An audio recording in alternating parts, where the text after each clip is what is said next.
Vijay Verma Nixon பண்ண பித்தலாட்டம் என்ன அப்படிங்கிறது இப்ப ட்விட்டர்ல போட்டு கிழின்னு கிழிக்கிறாங்க. நான் கூட மெயின் எபிசோட ரிவ்யூ பண்ணும்போது சொல்லியிருந்தேன், விஜய் வர்மா அவனோட லெஃப்ட் ஃபிங்கரை எப்படி வச்சிருக்கான் அப்படிங்கறத செக் பண்ணுங்க அப்படிங்கிற மாதிரி அதை வட்டம் போட்டு கூட காமிச்சிருப்பேன். சோ இப்ப அதுக்கான வீடியோ அண்ட் ஆடியோ ப்ரூஃபே வெளியாயிடுச்சு. அது மட்டும் இல்லாம இந்த வீடியோல சில பர்சனலான ஒப்பீனியன்ஸும் எனக்கு இருக்கு, அதையும் ஷேர் பண்றேன். சோ வீடியோ பார்க்க வந்த எல்லாரும் மறக்காம லைக் பண்ணிட்டு எத்தனாவது லைக் அப்படிங்கறத கமெண்ட்ல போடுங்க. இது ரொம்ப முக்கியமான வீடியோ, மறக்காம செக் பண்ணி பாருங்க. சோ இப்ப சம்பவத்துக்குள்ள போலாம். அந்த கார்டு கேம் நீங்க எல்லாருமே பார்த்திருப்பீங்க. லைவ்ல ஒரு இடத்துல அர்ச்சனா சொல்லியிருப்பாங்க, அந்த எலிமினேட்டட் கார்டுல வந்து ஒரு ஃபிங்கர் மார்க் இருக்கு, ஒரு நெயில் பாலிஷ் மார்க் இருக்கு அப்படிங்கிற மாதிரி அர்ச்சனா சொல்லியிருப்பாங்க. அது உள்ள இருந்து வரும்போதே அப்படிதான் இருந்தது அப்படிங்கிற மாதிரி சொல்லி சமாளிச்சிட்டாங்கன்னு வச்சுக்காங்களேன். அதுக்கப்புறம் முக்கியமான 3 பேர் அந்த கேம்ல இருந்து எவிக்ட் ஆனதுக்கு அப்புறம் அந்த கார்டே வேணாம் அப்படிங்கிற மாதிரி பிக் பாஸே சொல்லிட்டாப்ல. அர்ச்சனாக்கு மட்டும்தான் இந்த உண்மை தெரியும். அவங்க இதை ஓபன் பண்ணா மட்டும்தான் அந்த சைடு இருக்க தினேஷோ சரி இல்ல விஷ்ணுவோ சரி ஃபைட்டே பண்ண முடியும். பட் இவங்க இன்னும் இதை யார்கிட்டயும் சொல்லல, அதனால இது அப்படியே தான் இருக்கு. ஆனா இவங்க கார்டுல ஒரு வேலை பண்ணிருக்காங்க. அந்த வீடியோ இப்ப ஃபுல்லாவே ட்ரெண்ட் ஆகிட்டு இருக்கு. நான் தான் சொல்றேன், எத்தனை திருட்டுத்தனம் பண்ணாலும் இவங்க மாட்டிப்பாங்க, அது கிளியரா புரியுது.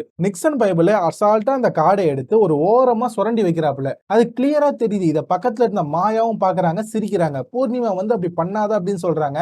நம்ம நடுவர் காலையில மணியை திட்டினார் இல்லையா விஜய் வர்மா, அவரும் பக்கத்துலயே இருந்து சிரிக்கிறாப்புல. ஏன் இவங்க கிட்ட இதெல்லாம் சொல்ல மாட்டாரா? சொம்பு தூக்குங்கயா, அதுக்குன்னு இப்படியா? இந்த மாதிரி கேமுக்குள்ள விளையாடி அவங்களுக்கு சொம்பு தூக்கி அதுல வர காசை வச்சு சாப்பிட்டோம் அப்படின்னா அது உடம்புல ஒட்டுமா? நீங்களே சொல்லுங்க. உண்மையாவே சொல்றேன், இந்த கேம்ல ஃபர்ஸ்ட் பிரதீப் எலிமினேட் ஆனப்பவே எனக்கு செம டென்ஷன் ஆச்சு. அதுக்கு காரணம் என்ன அப்படின்னா, ஒருத்தன் கஷ்டப்பட்டு மேல வரணும் அப்படிங்கிறதுக்காக உண்மையா அந்த கேமுக்கு இருக்கான், ரூல்ஸை ஃபாலோ பண்றான், உண்மையா விளையாடணும் அப்படின்னு நினைக்கிறான். அவனை போயிட்டு நீங்க அசால்ட்டா விமனைசர் அப்படிங்கிற மாதிரி பட்டம் கொடுத்து வெளில தூக்கிட்டீங்க. அதுக்கப்புறமா இந்த கேமை ஒழுங்கா கொண்டு போவீங்க அப்படின்னு பார்த்தா அதுவும் கிடையாது. ஒரு பர்டிகுலரான ஆட்களை காப்பாத்தணும் அப்படிங்கிறதுக்காகவே அவங்க குரூப்ல இருக்கக்கூடிய ஆட்களே உள்ள இறக்கணீங்க அப்படின்னா அது எந்த வகையில நியாயம்? அதுவும் வைல்டு கார்டா? பிக் பாஸ் ஆரம்பிக்கும் போதே, அதாவது ஒரு 3rd 4th வீக்லயே நான் சொல்லியிருந்தேன், இந்த எலிட் கேங் எல்லாம் ஒன்னா சேர்றாங்க அப்படின்ட்டு. இப்பவும் அதான் நடக்குது. விஜய் வர்மா கொஞ்சம் எலிட்டான அவருடைய புத்தியை கிளியராவே காமிக்கிறாரு. அதுவும் இந்த இடத்துல கேம் எல்லாம் முடிச்சுட்டு மாயா நிக்சன் எல்லாம் உட்கார்ந்து பேசும்போது, நிக்சன் நான் ஜெயிச்சிட்டேன் அப்படிங்கிற மாதிரி கொஞ்சம் பந்தாவா பேசும்போது விஜய் வர்மா கிளியரா கேக்குறாப்ல, டேய் நான் பண்ண அந்த ஒரு மூவ்னால தான் நீ ஜெயிச்ச தெரியுமா இல்லையா அப்படிங்கிற மாதிரி நாசுக்கா கேக்குறாப்ல. நிக்சனா ஆமா அப்படின்னு ஒத்துக்கிறாப்ல. நீ இல்லனா நான் ஜெயிச்சிருக்க முடியாது அப்படிங்கிற மாதிரி. ஏன்னா நிக்சன் இப்படி பண்ணதை விஜயும் பார்த்தாப்ல, பூர்ணிமாவும் பார்த்தாங்க, மாயாவுக்கும் தெரியும். 3 பேருமே இதை பார்த்திருக்காங்க. இப்ப இது எல்லாத்தையும் வெளியில உட்கார்ந்து பேசுறாங்க இல்லையா, அந்த இடத்துல விஜித்ரா உட்கார்ந்துருக்காங்க. அவங்களுக்கு இந்த விஷயம் புரியுதா இல்லையா அப்படின்னு தெரியல. சோ அவங்க இதை பத்தி பேசுவாங்களா அப்படின்னு தெரியல. அர்ச்சனாக்கு தெரிஞ்சிருக்கு, அவங்க பிக் பாஸ் கிட்ட ஏற்கனவே கம்ப்ளைண்ட் பண்ணாங்க. பிக் பாஸ் அதுக்கப்புறம் நான் இந்த கார்டை எடுத்துறேன்பா அப்படிங்கிற மாதிரி 3 பேர் எலிமினேட் ஆனதுக்கு அப்புறம் எடுத்தாரு. இது எந்த வகையில ஒரு ஃபேர் கேம்? நீங்களே சொல்லுங்க. உண்மையிலே சொல்லணும் அப்படின்னா மக்களை இன்வால்வ் பண்ணி மக்களை தான் முட்டாளாக்குறீங்க. அதுதான் கஷ்டமா இருக்கு. காரணம் என்ன அப்படின்னா, மக்கள் கண்டிப்பா இந்த கேமோட எமோஷனலா தான் கனெக்ட் ஆவாங்க. நம்ம என்னதான் இது வந்து ஒரு கேம், எமோஷனலா கனெக்ட் ஆகாதீங்க அப்படின்னு சொன்னாலும் மக்கள் இந்த கேம் கூட எமோஷனலா கனெக்ட் ஆகிறதுக்கு ஒரே ரீசன் தான். ஒரு எக்ஸாம்பிளோட சொல்றேன். இப்போ வந்து நம்ம ஒரு கம்பெனிக்கு போறோம், நம்ம வந்து ஒரு வேலை ஒழுங்கா செய்யறோம், ஆனா ஹெச்ஆர் போட்டு பொளந்து கட்டுறான்னு வச்சுக்காங்களேன், நமக்கு செம கடுப்பாகும். என்னைக்காவது ஒரு நாள் இவனை நல்லா திட்டிட்டு ஐடி கார்டை தூக்கி போட்டு வேலையை விட்டு போயிடணும்டா, நம்ம பாட்டுக்கு ஒரு பிசினஸ் பண்ணணும்டா அப்படிங்கிற மாதிரி நமக்கே தோணும். பட் நம்ம ஃபேமிலி சிச்சுவேஷனால அதெல்லாம் பண்ண முடியாது. அதே விஷயத்தை சினிமால ஒரு ஹீரோ சந்திக்கும் போது ஒரு கட்டத்துல அந்த ஹீரோ அந்த ஹெச்ஆர் தூக்கி போட்டு மிதிச்சான்னு வச்சுக்காங்களேன்,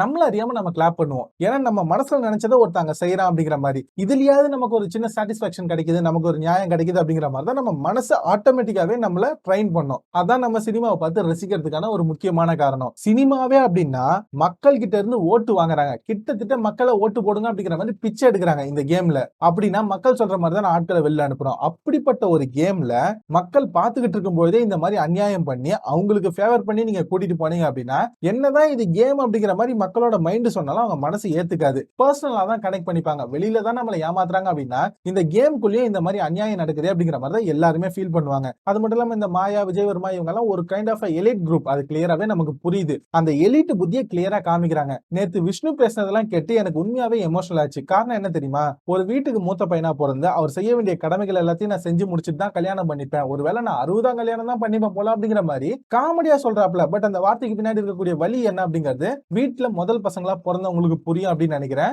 அவ்வளவு எமோஷனலா இந்த கேம் கூட கனெக்ட் ஆகி நான் எப்படியாவது ஜெயிக்கணும், 12 வருஷமா கஷ்டப்பட்டுக்கிட்டு இருக்கேன் அப்படிங்கிற மாதிரி அவர் உழைச்சிக்கிட்டு இருக்காரு. அவர்கிட்ட தப்பு இருக்கு, நிறைய இடத்துல ரெட் கார்டு தூக்கி தப்பு பண்ணிட்டாப்ல, இல்லன்னா சொல்லல. ஆனா இப்போ அது எல்லாத்தையும் திருத்திக்கிட்டு ஒழுங்கா விளையாடுறாருல, ஜெனியூனா இருக்காருல. பட் அதை சப்போர்ட் பண்ணாம பிக் பாஸ் டீமே இந்த மாதிரி அப்போஸ் பண்ணாங்க அப்படின்னா அது எந்த வகையில நியாயம்? கண்டிப்பா இந்த வாரம் கமல் சார் வந்தாருன்னு வச்சுக்கோங்களேன், விஜய் வர்மாவை கேள்வி கேட்கறதுக்கு வாய்ப்பு இருக்கு அப்படின்னு தான் நினைக்கிறேன். ஒரு 10% தான், பட் 90% கேட்க மாட்டாரு. மேபி விஜய் வர்மாவை கேள்வி கேட்டு அவருக்கு ரெட் கார்டை கொடுத்து வெளில அமிச்சாங்கன்னு வச்சுக்கோங்களேன், ஒரே ஒரு எவிக்ஷன் பண்றதுக்கு வாய்ப்பு இருக்கு. நிக்சனை எவிக்ட் பண்ணிட்டு அவ்வளவுதான், இந்த வாரம் எவிக்ஷன் ஓவர், 2 பேர் அவுட் அப்படிங்கிற மாதிரி மாயாவை சேவ் பண்றதுக்கும் வாய்ப்பு இருக்கு. இதை பண்ணுவாங்களா அப்படின்னு தெரியல. மேபி கண்டென்ட்டுக்காக இதை சேனல் பண்றதுக்கும் வாய்ப்பு இருக்கு.